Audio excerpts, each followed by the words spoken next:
ஜெய் வாசவி. இன்று 11வது ஸ்லோகம். சிந்தாம பரிமேயாம் ச பிரளயாந்தாமுபாஸ்ரிதः காமோபபோக பரமா ஏதாவ திதிதிஷ்டிதா.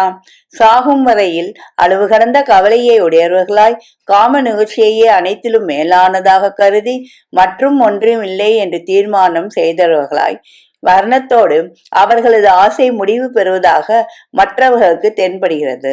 ஆனால் திரும்ப பிறக்கும் பொழுதும் அதே ஆசை தோற்றத்துக்கு வருகிறது. ஆகையால் அது பூர்த்தி பண்ண முடியாத ஆசையாகிறது.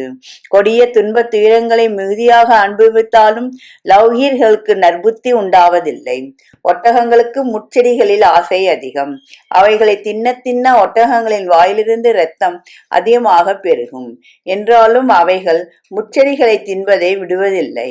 அதேபோல் அநேகரால் ஏமாற்றப்பட்ட போதும் ஆபத்துகளால் அநேகம் வந்துற்ற போதும் லௌகீகர்கள் கஷ்டப்படுகிறார்கள்.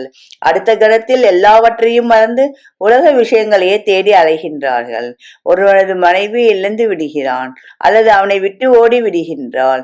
ஆனாலும் திரும்பவும் விவாகம் செய்து கொள்ள முற்படுகிறான். அவனது குழந்தை இறந்து விடுகிறது. கதறு அழுகிறான். பெரிய துக்க சாகரத்தில் ஆழ்ந்து வருந்துகிறான். என்றாலும் மறுகணத்தில் அந்த குழந்தையின் நினைவே இல்லாத அவன் வாழ்க்கை நடாத்துகிறான். குழந்தை பறிகொடுத்த தாய் துக்கத்தால் சோகமாகி விடுகின்றாள். ஆனால் சற்று பிறகு அவள் தன் நகைகளை சரிப்படுத்துவதிலும் நல்ல புடவை உடுத்துவதிலும் வாசனை சோப்பை தேடுவதிலும் ஈடுபடுகிறாள்.